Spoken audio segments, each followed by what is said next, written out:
ఫిరాయింపులపై BRS ని ప్రశ్నించే అర్హత కాంగ్రెస్ కి లేదన్న జగదీష్ రెడ్డి కామెంట్స్ కి Congress MLA Anil Reddy strong counter ఇచ్చారు. వారిద్దరి మధ్య డైలాగ్ వార్ని చూద్దాం. ఫిరాయింపు జరిగిన రోజే, పార్టీ కండువా మార్చుకున్న రోజే ఆ అభ్యర్థి యొక్క సభ్యత్వం, అది పార్లమెంట్ సభ్యత్వమైనా, శాసనసభ సభ్యత్వమైనా, రాజ్యసభ సభ్యత్వమైనా, శాసన మండలి సభ్యత్వమైనా పోయే విధంగా చట్టాన్ని తీసుకొస్తాం అని చెప్పి స్పష్టంగా ప్రజలకు హామీ ఇచ్చారు. భారత ప్రజలకు హామీ ఇచ్చారు. పాంచన్యాయ్ సూత్రాల్లో కూడా దాన్ని చేర్చారు, మేనిఫెస్టోలో పెట్టారు. దీని ఆధారంగానే ప్రజలు ఓట్లేసారు. కాంగ్రెస్ మేనిఫెస్టో చూసే ప్రజలు ఓట్లేసారు.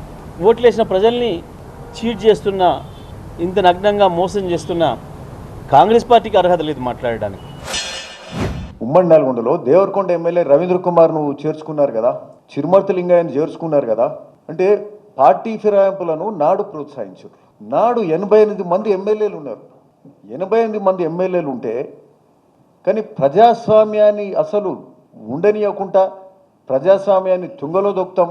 ఇక కొద్దిమంది ఎమ్మెల్యేలు కూడా ఎవరికి ఉండొద్దు, ప్రతిపక్షం అనేది మొత్తమే ఉండొద్దు, ప్రశ్నించే వాళ్ళు ఉండకూడదని, అంటే అంత మెజార్టీ పెట్టుకొని నువ్వు ఆ రోజు ప్రోత్సహించినవు.